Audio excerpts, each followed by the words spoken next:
कोई भी आवेश रहता है प्लस Q, तो ये आवेश अन्य आवेशों को क्या करेगा, आकर्षित करेगा या प्रतिकर्षित करेगा, ध्यान में अपने को। तो अगर एक आवेश है तो इसको हम क्या कहते हैं, एकल ध्रुव, ठीक है ना, एक ही आवेश है, एक ही ध्रुव है। अब इसके पास समान आवेश अगर आएगा तो उसको रिपेल करेगा, प्रतिकर्षित करेगा, और अगर समान आवेश विपरीत आवेश आएगा तो उसको क्या करेगा, पॉजिटिव है, अगर नेगेटिव इसके पास कोई भी आवेश आता है तो इन दोनों के मध्य क्या होगा, आकर्षण होगा, और यही अगर पॉजिटिव हो जाएगा तो क्या हो जाएगा, प्रतिकर्षण हो जाएगा, ध्यान में आपको। अब इसी को एकल ध्रुव ये था, मान लीजिए दो आवेश हैं और एक निश्चित दूरी पर स्थित है, प्लस Q और ये क्या है, माइनस Q। तो ये क्या कहलाता है, कितने ध्रुव हो गए इसमें, दो ध्रुव हो गए, निश्चित दूरी है दोनों के मध्य d, तो ये क्या कहलाता है, द्विध्रुव। फर्स्ट ईयर में आपने पढ़ रखा है द्विध्रुव, और इसके कारण जो मान आज मिलता है अपने को उसको हम क्या कहते हैं, द्विध्रुव आघूर्ण P बराबर QD आपने पढ़ा हुआ है। तीसरा मान एकल ध्रुव भी नहीं है, द्विध्रुव भी नहीं है, तो कितने, चार हो जाएं, दो तो ये और दो क्या रहेंगे, प्लस Q माइनस Q। अब आपको देखने में ये तो लग रहा है लेकिन विपरीत, और ये दोनों विपरीत, तो इसका थोड़ा सा शेप क्या हो जाएगा, बिगड़ जाएगा, यानी ऐसी स्थिति नहीं रहती है, कहीं खिंचाव रहेगा, कहीं आकर्षण रहेगा। तो इसको हम इस प्रकार से डिनोट करते हैं, plus Q minus Q plus Q, और ये क्या है, माइनस Q, या यहाँ माइनस Q यहाँ प्लस Q, ऐसा भी हो सकता है। तो लेकिन ये व्यक्त किसको करता है, इसको हम कहते हैं चतुर्ध्रुव आघूर्ण, ठीक है ना। और हम क्या पढ़ रहे हैं अभी, नाभिकीय भौतिकी। तो नाभिकीय भौतिकी में इलेक्ट्रॉनिकी कहाँ आ गई, क्योंकि नाभिक के अंदर भी क्या पाया जाता है, आपका आवेश पाया जाता है, धनात्मक आवेश पाया जाता है, और वो आवेश होता है वो भी किसकी तरह बिहेव करता है, एक चतुर्ध्रुव आघूर्ण की तरह बिहेव करता है। इसलिए हम इसको क्या पढ़ते हैं, इसलिए हमारा क्या आ जाता है, विद्युत चतुर्ध्रुव आघूर्ण होता है, वो किस में आ गया, नाभिकीय भौतिकी में आ गया, ठीक है ना। तो ये बेसिक परिकल्पना थी, एकल ध्रुव, द्विध्रुव, चतुर्ध्रुव आघूर्ण क्या होते हैं वो मैंने आपको बताया। अब इसके अंदर नियम क्या है, F बराबर क्या होता है, K Q1 Q2 by R square.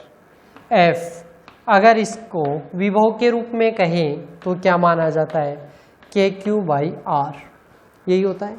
और K का मान क्या होता है, 1/4 पाई एप्सिलॉन नॉट, ठीक है। तो 1/4 पाई एप्सिलॉन नॉट, Q इसका आवेश है और R क्या है, इन दोनों के मध्य की या आवेश से दूरी है विभव के लिए।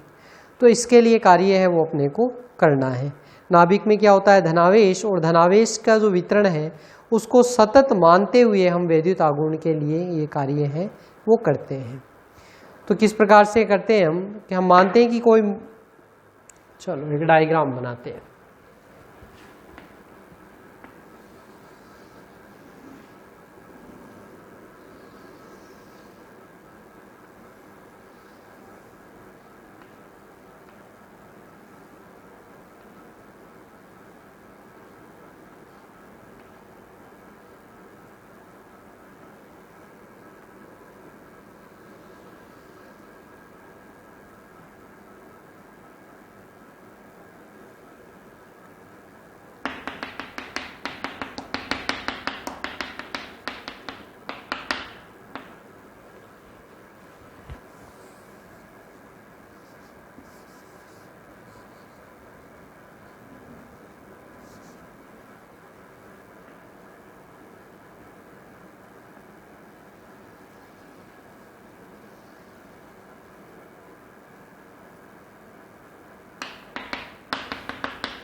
यहाँ पर एक डायग्राम मैंने बनाया है, और इस डायग्राम में क्या माना है कि कोई मूल बिंदु वो है जिसके सापेक्ष नाभिक का आवेश घनत्व है वो क्या है, रो आर है।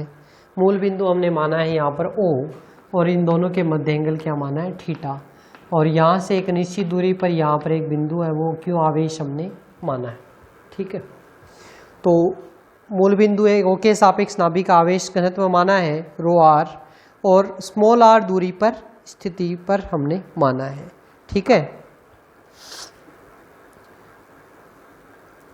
यहाँ से इसकी जो दूरी है वो क्या मानते हैं अपन, स्मॉल आर, और ये जो निश्चित दूरी है इसको मैंने क्या माना है, कैपिटल आर, और इन दोनों के मध्य की दूरी है ये क्या है, ए। ठीक है, 3 दूरियां हो गई, स्मॉल आर है, एक कैपिटल आर है और एक क्या है, ए है।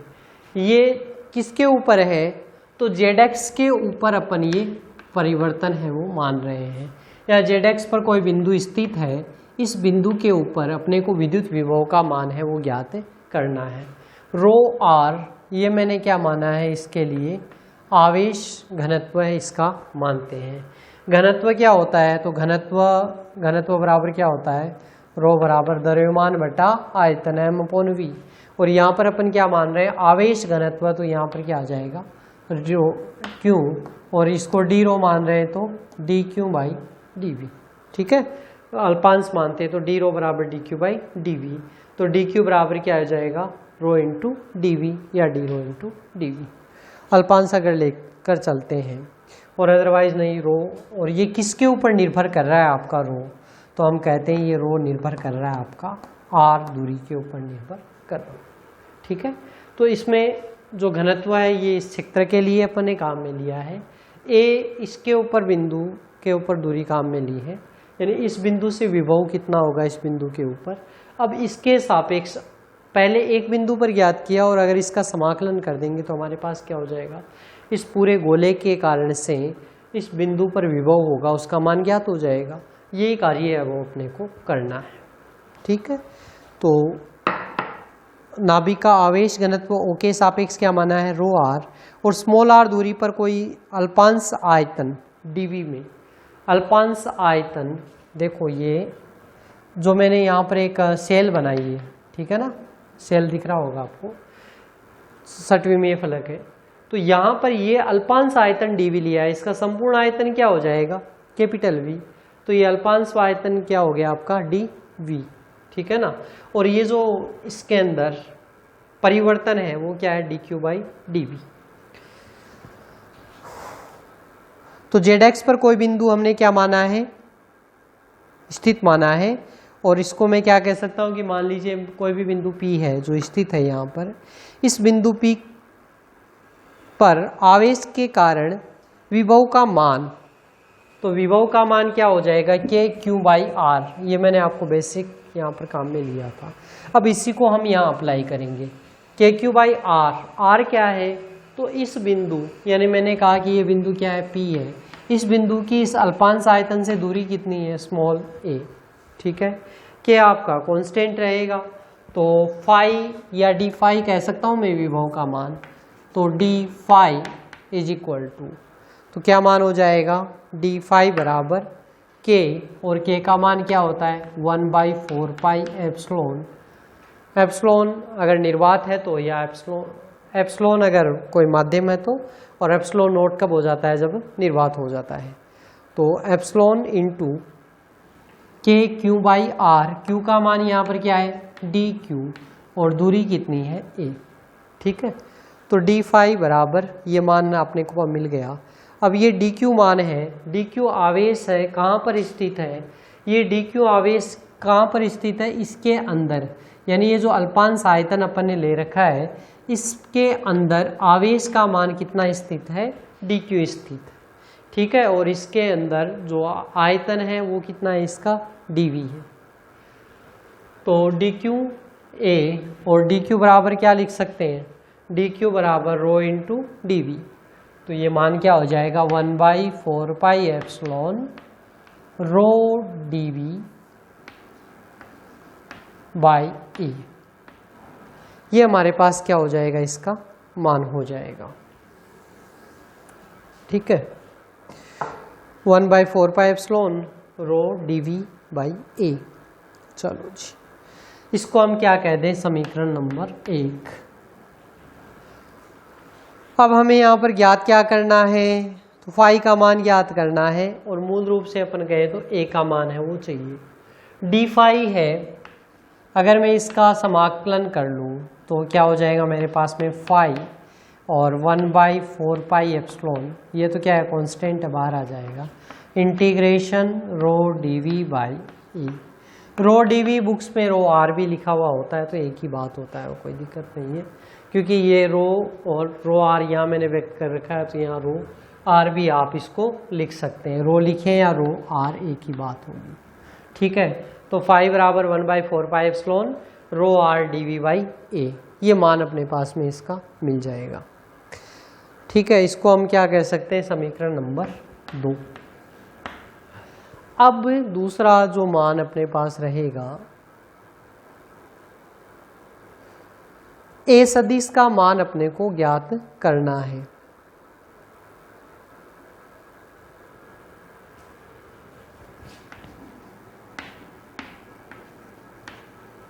ए सदिश या ए आर सदिश,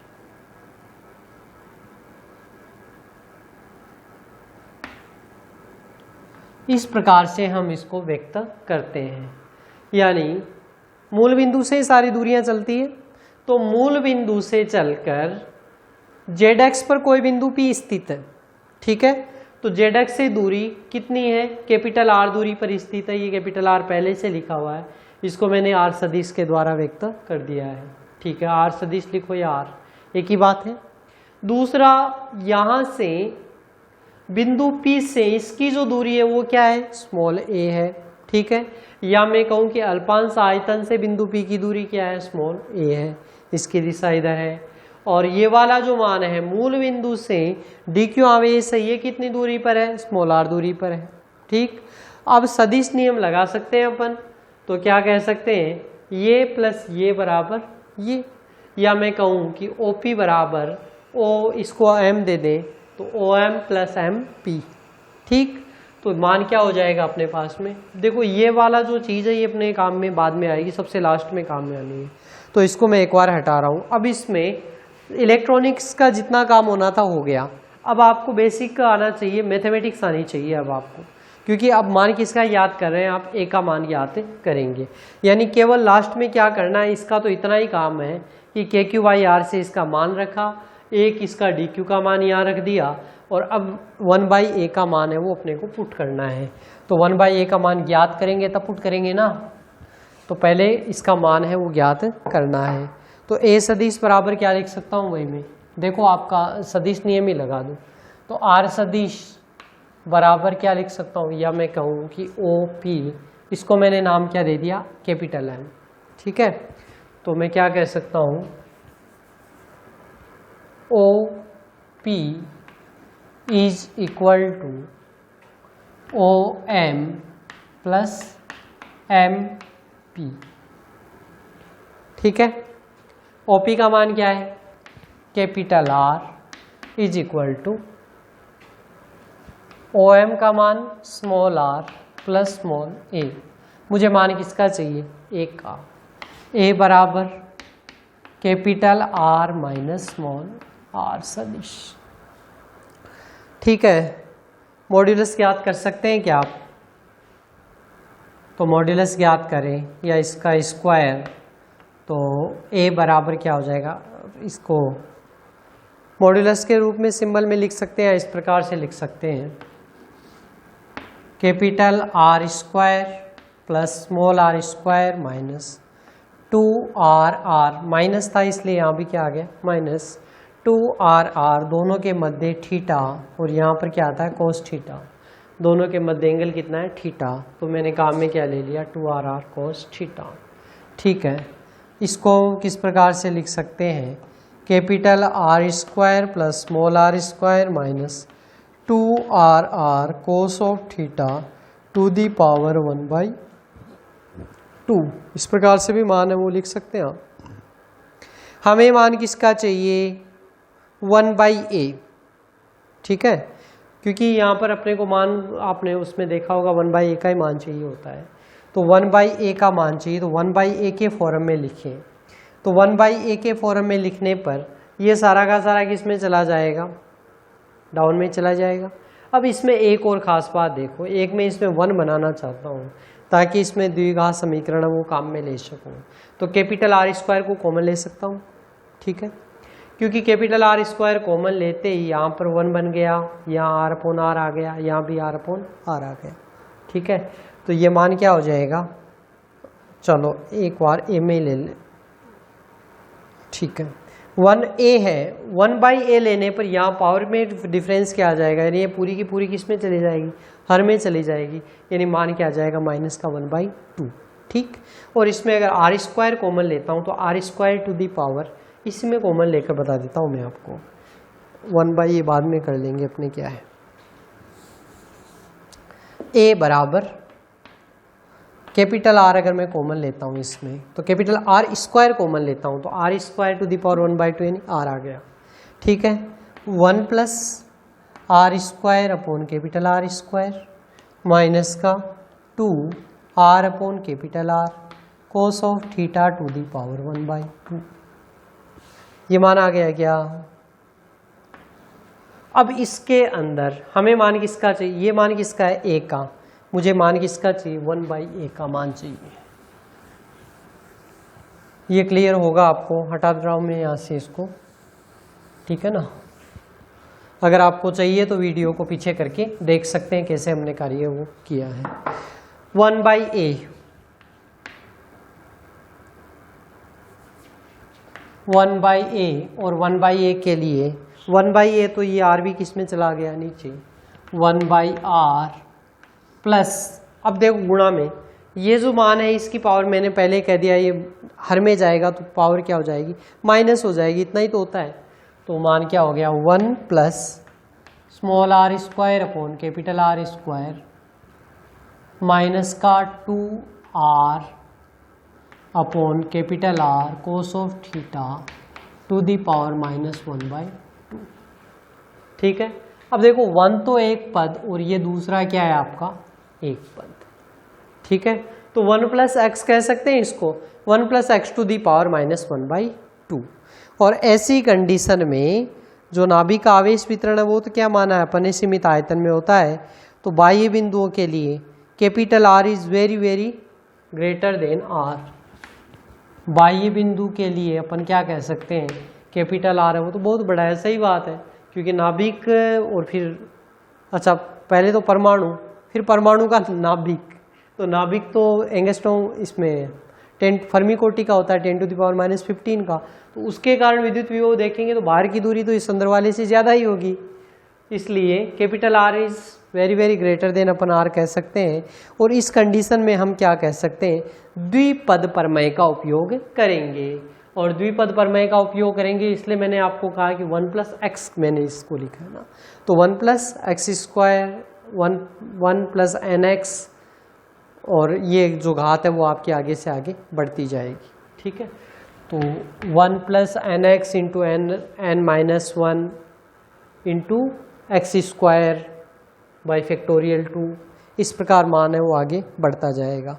तो मान क्या हो जाएगा, 1/r पर तो कोई फर्क पड़ना नहीं है, सबसे पहला पद क्या आएगा 1, और फिर इसके बाद में nx, n क्या है -1/2, तो माइनस का 1/2 इंटू ये पद x मतलब क्या है ये वाला पद, तो R square upon capital R square -2r/r cos of theta, एक पद आ गया।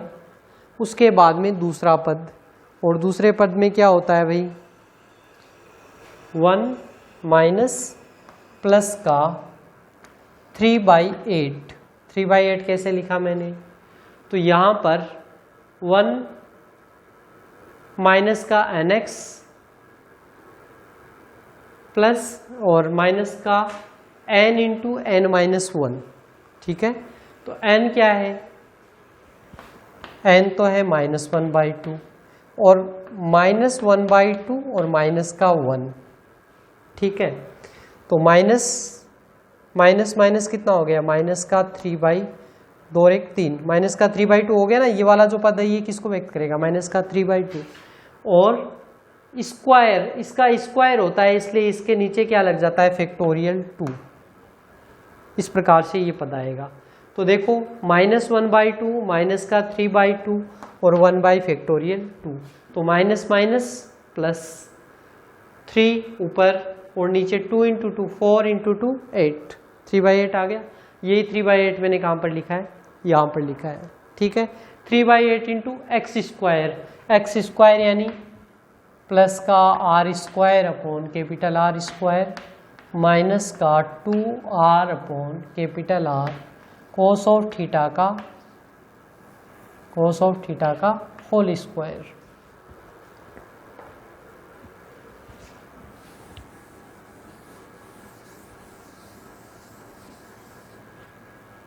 प्लस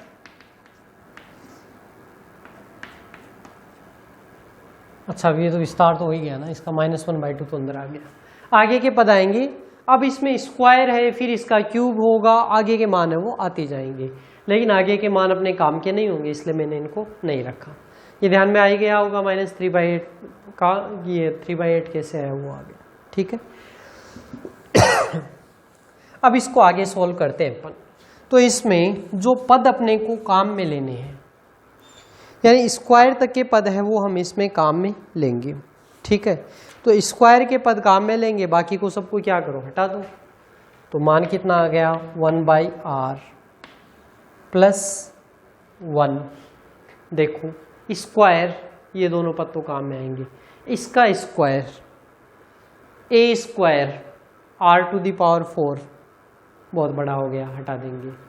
ये r², ये पद आएगा, और माइनस का 2ab r² × r3, तो क्यूब वाला पद भी हटा देंगे, ये भी हटा देंगे, केवल एक पद इसका बचेगा जो स्क्वायर वाला पद है वो काम में लेंगे। ठीक है, तो 1 - 1/2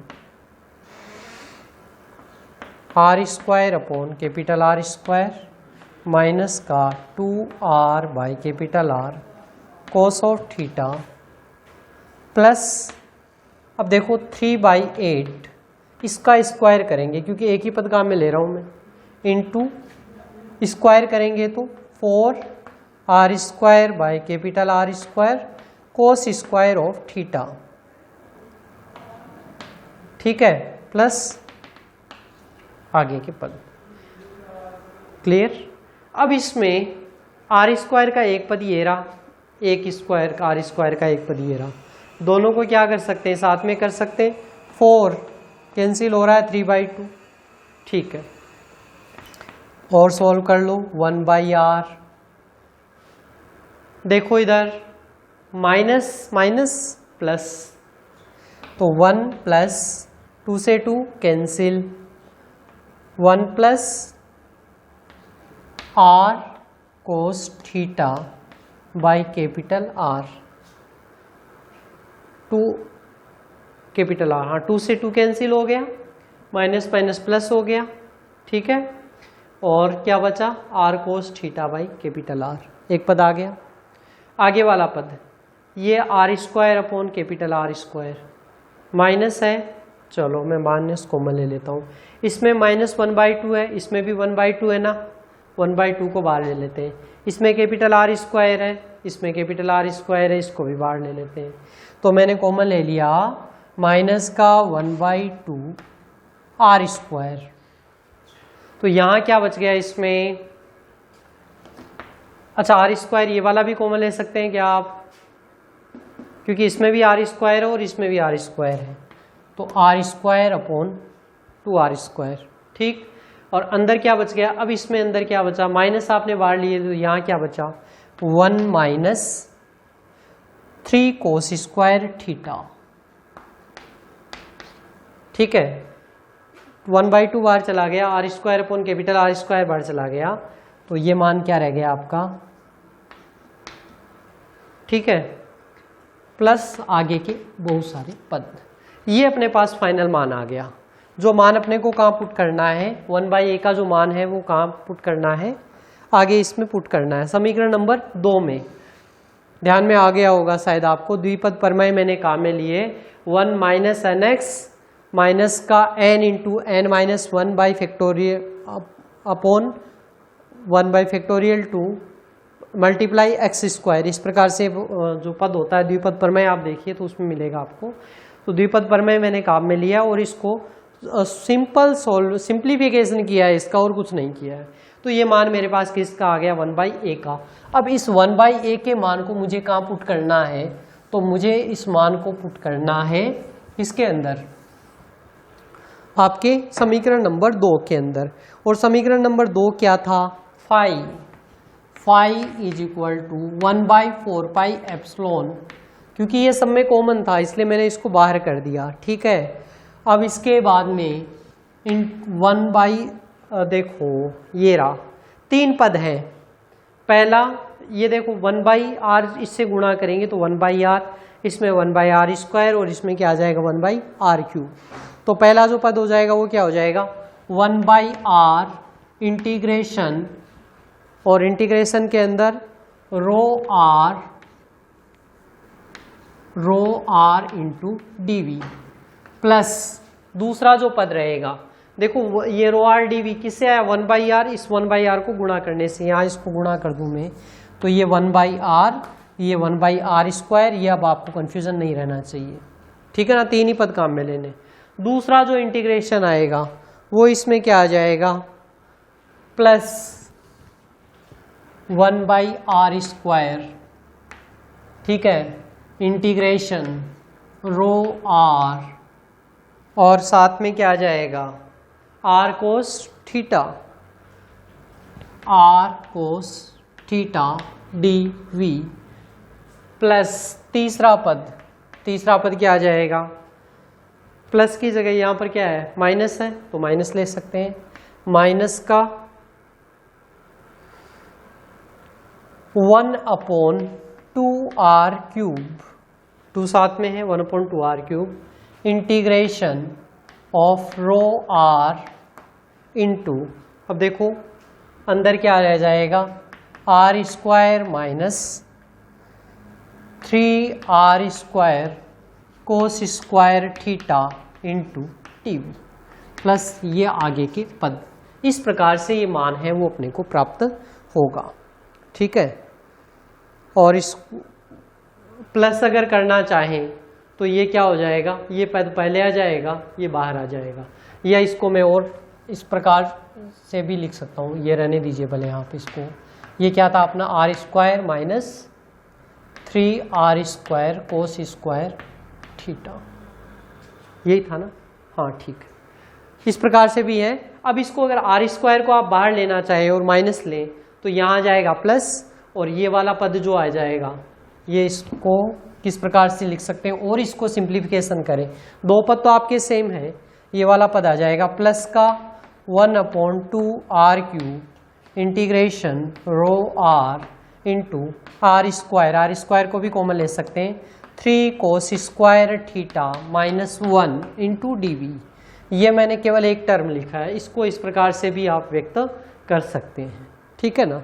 तो इस प्रकार से आप सॉल्व करना है। अब इसके अंदर जो पहला पद है, ये जो पद है ये आपका है P0 एकल ध्रुव आघूर्ण के कारण, ये जो दूसरा पद है ये है P1 द्विध्रुव आघूर्ण के कारण, और ये जो तीसरा पद है जिसका इंटीग्रेशन है इसको हम कहते हैं P2, और ये किसके कारण है चतुर्ध्रुव आघूर्ण, ठीक है। तो इसको फाइनली हम किस प्रकार से लिख सकते हैं, फाई का जो मान रहेगा अपने पास में, फाई बराबर 1/4 pi epsilon into P0/r plus 1/4 pi epsilon into, ये क्या मान है वो वाला P1 1/4 पाई P1/r² plus 1/4 pi epsilon P2/2r³, ठीक है। तो इस प्रकार से हम इसको व्यक्त कर सकते हैं, और भी आगे के जो पद हैं वो आएंगे। अपने को इस पद से मतलब है P2 से चतुर्ध्रुव आघूर्ण, ठीक है ना। तो ये बेसिक मैंने आपको बता दिया किस प्रकार से डिराइव हुआ है। ये जो टॉपिक था अपने क्या है चतुर्ध्रुव आघूर्ण, नाभिकीय चतुर्ध्रुव आघूर्ण भी किसको हम कहते हैं। चतुर्ध्रुव आघूर्ण का व्यंजक व्युत्पन्न कीजिए। 4.5 नंबर का क्वेश्चन ही आपका एग्जाम का है, जो यहाँ तक मैंने इसको डिराइव करवाया है। ठीक है, इसके जो पार्ट है आगे के, क्वांटम के अंदर किस प्रकार से होता है, नाभिक के अंदर किस प्रकार से होता है, वो अपन नेक्स्ट क्लास में देखेंगे। Thank you.